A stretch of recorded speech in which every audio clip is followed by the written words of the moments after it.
Lihim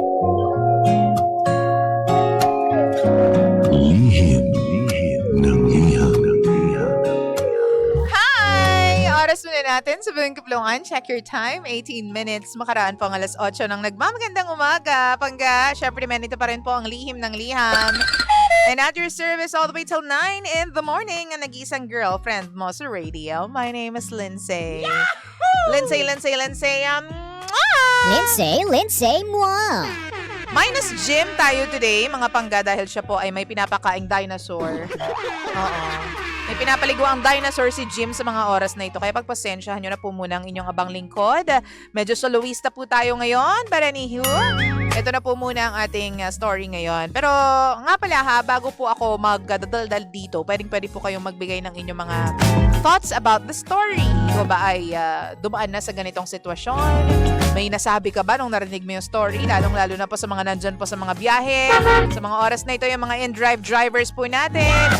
Yung mga drivers po ng CNBS. Mabuhay po kayong lahat. Mga security guards natin, yung mga nandyan po sa opisina. Kamusta naman po kayo? Mabuhay po kayo. And alin pa ba? Yung mga nasa bahay ngayon. Yung mga nasa, nagwawali si ate, nakakip-kip pa sa kilikili niya yung tambo, no? Sige lang, te. Sige lang, go mo yan. Push mo yan, ate, ha?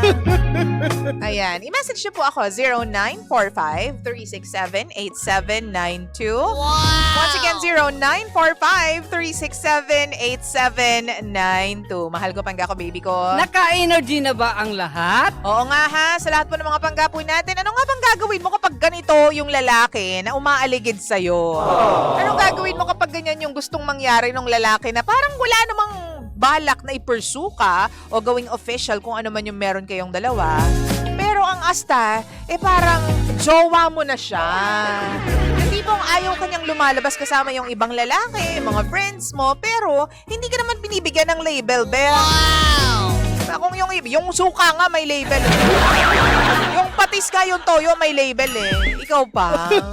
So alam mo ako ha, in all fairness naman, ako naniniwala kung goods yan, okay yan. Okay yung ginawa mo. Bakit? Kasi binibigyan mo siya ng binibigyan mo siya ng lead sa kung paano ka itrato.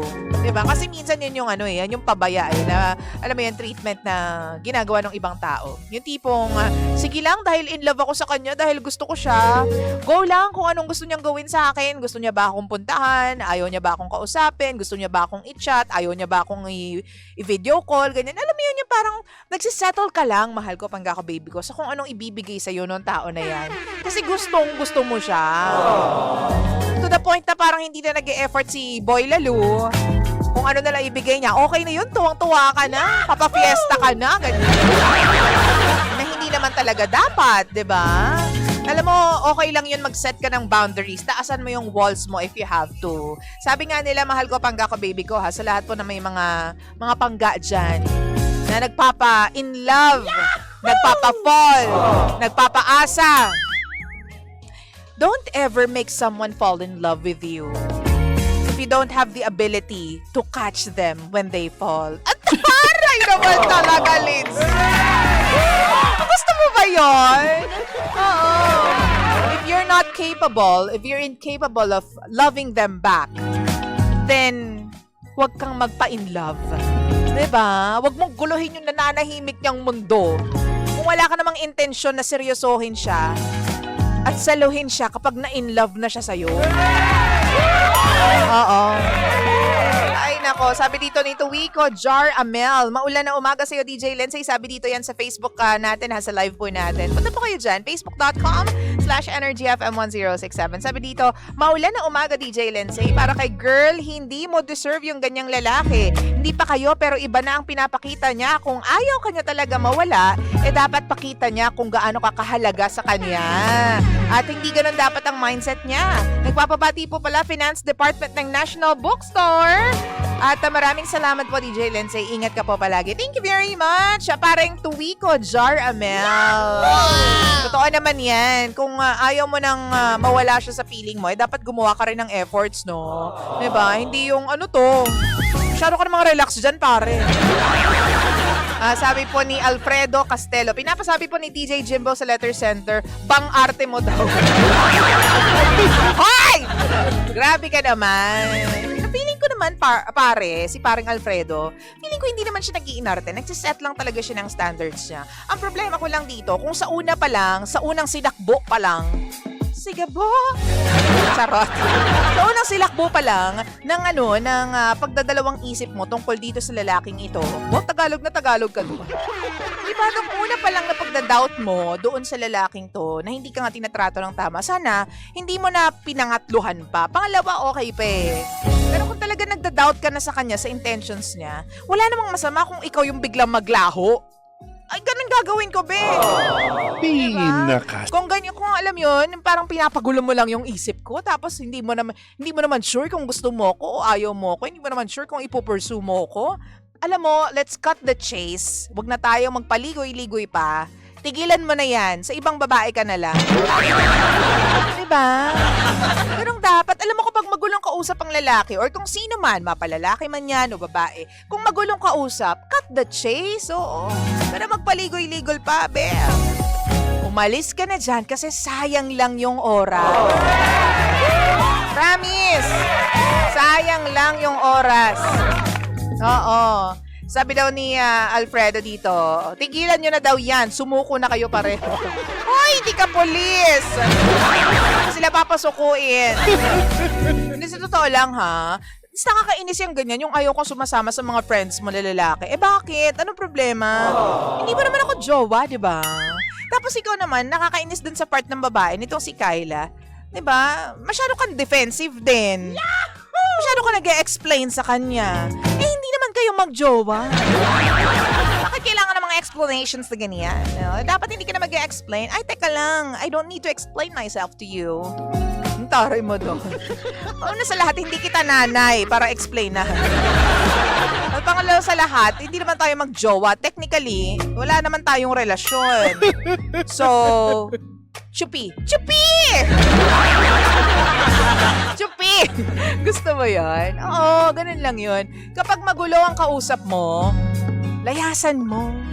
Hindi mo deserve ng lalaking guguluhin lang ang mundo mo. Deserve mo yung tao na kapag pinakitaan ka ng intensyon, kapag pinakitaan ka ng, anong tawag dito, ng leads ba, paninindigan yun. Hindi yung kapag nagkatanungan na, sasabihin sa'yo, wala, ayoko ng commitment. Pero araw-araw kang kinakausap, araw-araw ka sinusundo, tapos nagde-date pa kayo. Tapos ayaw ka lumalapit sa ibang tao, sa ibang lalaki, lalong-lalo na. Ay ano to, selfish ka kuya. Selfish ka boy. Aray mo po. Sabi dito ni Mace Nation, good morning DJ Lindsay, ginagawa ka lang niyang pampalipas oras.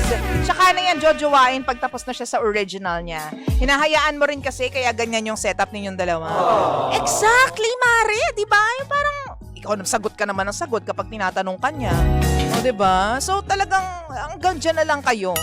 Malabong usapan din yan. Actually, walang malinaw sa usapan ninyong dalawa. Naguluhan lang kaming lahat dito.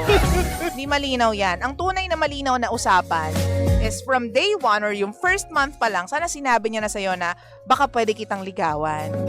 Pwede ba kitang maging girlfriend? Ganyan. Effort ako para sa'yo ha. Kasi gusto ko maging girlfriend ka kung papayagan mo ko. Ganyan!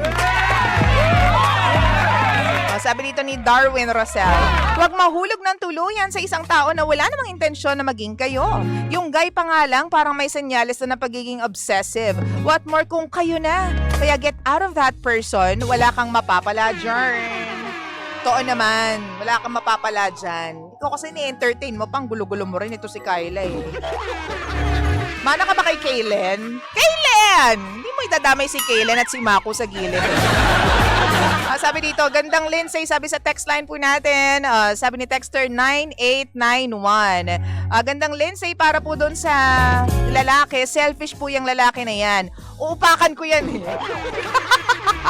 Hoy! Hindi ka magiging violent, ha? Bebe ko, wag tayo maging violente sa gantong panahon, ha? O na, balitaan nyo ba yun sa Zamboanga? Ay, naku, Diyos ko po. Naku. Mariosep. Ay, naku, I don't like it. Tigilan po natin pagiging violent, ha? Oo, usap-usap lang ito, no? Wala po tayong beng-beng. Ayaw natin noon. Mag-ingat po ang lahat. So, yun lang naman ang masasabi ko sa ating letter sender. Again, kung ikaw naman, sa tingin mo, sa una pa lang, wala naman siyang intention, makikita mo yan sa body language. At saka ang lalaki, alam mo ha, kapag sinabi sa'yo ng lalaki na wala silang intention na magkaroon ng commitment with you, ayaw nila ng relasyon, hindi siya naghahanap ng girlfriend, maniwala ka doon, bebe ko. Maniwala ka kapag sinabi nilang hindi sila ready makipagrelasyon. Kasi alam mo, ang lalaki, kapag nakita niya na yung tamang babae para sa kanya, kahit ano pang oras yan, ready silang bumakbak. Ready silang makipagrelasyon. If you are the right woman for them. Ganun yan. Sinasabi ko sa inyo, ganun yan. Ang lalaki, oo, kahit anong oras, ready yan kapag tama yung babaeng nasa harap nila. 'Di ba? Kaya minsan mapapaisip kayo, may mga ilang taon nang magkakarelasyon, ilang taon nang mag-boyfriend-girlfriend, pero hindi pa rin pinapakasalan. Tapos biglang nakahanap ng iba yung lalaki, 2 buwan pa lang, 4 na buwan pa lang, no? Wala pang 1 taon, pinakasalan agad. Why? Because yun na yung right one for them eh. As in, ganun kabilis. Ganun kabilis talaga. Change yung mind nila at talagang, alam mo yun, biglang mag-propose. Kasi nga, yun na yung tamang babae na nasa harapan nila. Oo, ganun yan. Kaya ang moral nito, sabi nito ni May de la Vega, dami na pong problema ng Pilipinas, dinagdagan nyo pa ate, Diyos me. Matatanda na kayo, alam nyo na ginagawa nyo, don't settle for less. Shoutout naman po from Canada. Gandang umaga. Sabi naman ni Mako, ayan, nag-react tuloy sa gilid si Mako. Pinakikisamahan ka lang ate girl kasi convenient ka sa kanya na para bang pwede kang balik-balikan habang wala pa siyang nahahanap na iba. Chik, gusto mo. Nako sabi ko sa inyo, masakit yan. Huwag kayong maglaro sa apoy. Sabi ni Wyatt Santos, si Wyatt ba to? Si Wyatt? Ba't ka nakikiano dyan? Yan kasi ewan ko sa'yo, walang sustansya yung comment mo, Wyatt. 8:30 na po ng umaga. Sige lang po, magkikwentuhan pa po tayo sa Facebook Live po natin. Sa lahat po ng mga nasa radyo, sige lang po, sound trip po tayong malalang-malala at mabisang-mabisa. In the meantime, more music. Susunod na po si Sheena. Yan, kasama niyo po nag-iisang girlfriend mo sa radio. My name is Lindsay. Dito pa rin yan sa number 106.7 Energy FM. Manggawag mo sabihin radyo. Sabihin mo, Energy! DJ Lindsay at DJ Jim. Energy sa umaga. Sabi dito ni Alfredo, si paring Alfredo, ikaw naman lalaki ka, linawin mo kay girl kung anong gusto mo talaga. Totoo, malabo din kasi to eh. Parang sabaw ng sinigang to eh, malabo. Nasabi ko sa inyo. Ang sabi dito, may nag-i-English sa text line po natin. You have no right to ask him or her how they feel. You have no right to speak to them so kind. Huwag kang pa-fall ko yang. Aha! Gusto mo yon? Nag-i-English ang ate mo. Totoo naman talaga. Kapag hindi ka na nakakaramdam ng anything, ng security. Pag wala kang security na nararamdaman dyan sa partner mo, baka it's time to question yourself. Why am I still here? Gusto mo English yan, bebe. Totoo naman. Ba't nandito pa ako? Ba't hindi ako gumagalaw? Bakit nagtitiis lang ako sa ganitong treatment? Di naman ako binibigyan ng label. Wala naman kami. 'Di ba? So, bakit ako nandito pa? Walang kami pero nagsiselo siya sa mga lalaking nakakasama ko. Baka may lagnat siya sa utak. Gusto mo. Baka hindi siya nahele ng nanay niya nung bata pa siya. Oo. Feeling ko lang. Check nyo. Delicate siyang ganyan. Yung masyadong obsessive. Tapos kapag siya, okay lang. Kapag siya yung lumalabas, ang sinasabi sa'yo, wala namang tayo eh. 'Di ba? Para kasi nampal nun. Alam mo, pag ako sinabihan ng ganyan, ay te, talaga ba? O sige, wag na tayo mag-uusap kahit kailan. Actually, hindi ako mag-explain or hindi siguro ako magre-react. Basta sinabihan ako ng ganon, na wala naman tayo eh. Tatahimik lang ako. Tapos I'll pack my bags and I'll go. Leave ka na dyan, te. Pack up ka na. Hindi na kailangan pa ng kahit ano pang explanation, words. Tapos hindi mo na siya kailangan pang replyan. O wag na, cut ties na with this guy. Wala kang mapapalang maganda. Nakayamot yung mga ganyan tipo ng lalaki. O kasi, alam mo, sa buhay natin, I'm sure ikaw din, ikaw na nakikinig ngayon, no? Na-experience mo na magkaroon ng magulong relasyon. Actually, hindi nga siya relasyon. Situationship, kung tawagin. Napunta na tayo sa ganyan, be. Punta na tayo sa ganyan. At masakit yan. Masakit papunta sa ganyang sitwasyon. Masakit lalo to be with that kind of person. Yung tipong lang, siya lang yung gustong ay, ikaw lang yung bida palagi. Yung feelings mo lang yung nagmamatter palagi. Yung feelings ko, hindi. Hoy! Mali! Pektosan mong malala. Ganun. Ano pa? Hello po sa mga nanonood sa atin dyan. Wala si Jim ngayon pero bukas babalik yon. Hindi pwedeng wala siya bukas, no? Nasaan na kaya si Jim? Pakitag nga si Jim. Pakitag si Jim sa videong ito at pakisabi sa kanya na yung pasalubong ko, dapat matik bukas ha. Buti na lang nandyan kayo no sinamahan nyo ako. Nabigyan ng advice tong letter sender natin today.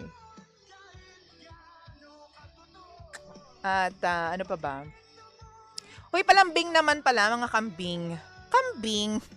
Palambing naman. Like nyo naman yung page namin. Punta kayo sa facebook.com/energyfm1067. As like nyo yung mga nakikita nyo doon. Follow nyo kami. Tapos kami din, ako, Lindsay1067 as in LINTSAY 1067. Yan po yung page ko. Palambing naman, sige na.